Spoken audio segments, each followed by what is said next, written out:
السلام علیکم ورحمۃ اللہ وبرکاتہ۔ شیخ محترم، جو قربانی نہیں، جو نمازیں نہیں پڑھتے، کیا ان کی قربانی قبول ہو جاتی ہے؟ سمیع اللہ قریشی بھائی کوئی پوچھتا ہے کہ بے نمازی کی قربانی ایسی ہے کہ جیسے عید قربان میں نا بقرہ عید کے دن نریندر مودی قربانی کرنے بیٹھ جائے۔ چلو وہ گائے تو نہیں ذبح کرے گا، اونٹ ذبح کر لے، ہاں جی، یا وہ بکرا ذبح کر لے۔ تو بے نمازی کی قربانی ایسی ہے جیسے کہ امریکہ کا صدر کھڑا ہو اور وہ عید قربان کے دن گائے کو ذبح کرے یا بکرے کو ذبح کرے، تو کیا فتویٰ ہوگا؟ ہر خاص و عام یہ فتویٰ دینے میں بڑا ایکسپرٹ ہوگا، آسانی سے دے گا کہ جناب نریندر مودی کی قربانی تو اللہ نے قبول نہیں کرنی۔ چلو نریندر مودی کو چھوڑو، بے نمازی کا قربانی کرنا ایسا ہے جیسے قارون، حامان اور فرعون اٹھ کر کے قربانی کرنے لگ جائے، ہے جی۔ بے نمازی کا سارا کیا دھرا ضائع ہے، زیرو زیرو اور فقط زیرو، اور وہ بھی زیرو زنگ آلود قسم کا زیرو۔ اب آپ نے پوچھنا ہے مولانا صاحب دلیل بھی دو کہ کیوں بے نمازی کا سارا کیا دھرا ضائع ہے۔ قرآن مجید فرقان حمید کی ایک چھوٹی سی آیت پڑھتا ہوں، اتنی چھوٹی بھی نہیں ہے۔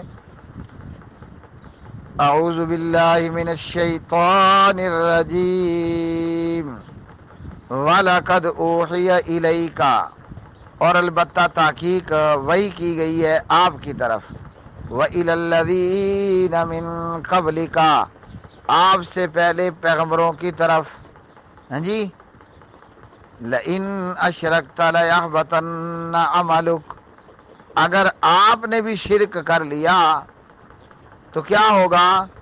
یہاں لام تاکید کا ہے اور نون مشدد ہے، جسے نون ثقیلہ کہتے ہیں، ہاں جی، لَيَحْبَطَنَّ عَمَلُكَ، حالانکہ نون مشدد کے بعد حروف حلقی میں سے عین آ رہی ہے، لیکن میم مشدد اور نون مشدد یہ ایسے ہیں کہ ان میں ہر حال میں غنہ ہوگا۔ مجھے میرے استاد محترم قاری کلیم اللہ گملی صاحب نے پڑھایا مکتب تعلیم القرآن و سنہ کراچی کی طرز پر۔ تو یہاں پہلی بات تو یہ ہے کہ لام تاکید کا اور نون ثقیلہ نون مشدد ہے، آگے عین حروف حلقی میں سے ہے، لیکن پھر بھی یہاں پورا غنہ ہوگا۔ تو یہ تین باتیں مل گئی ہیں، ہاں جی۔ کیا مطلب؟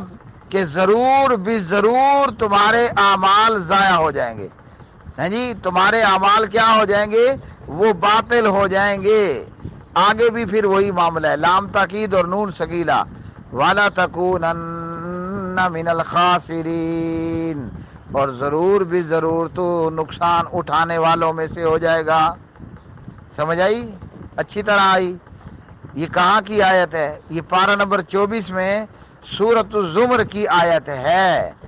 آیت میں صاف صاف بتا دیا گیا ہے مشرک کا سارا کیا دھرا وہ ضائع ہے۔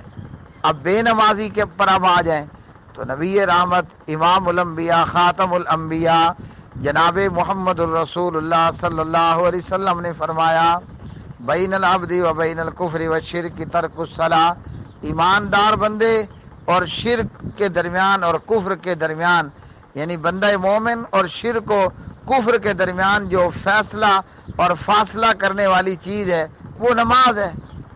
بندہ نماز پڑھتا ہے تو مومن ہے، بندہ نماز نہیں پڑھتا تو کافر مشرک ہے۔ تو سورۃ زمرہ کیا بتایا؟ مشرک کافر کا سارا کیا دھرا ضائع ہے، قربانی نہیں ہوگی، بیکار کی پریکٹس ہوگی۔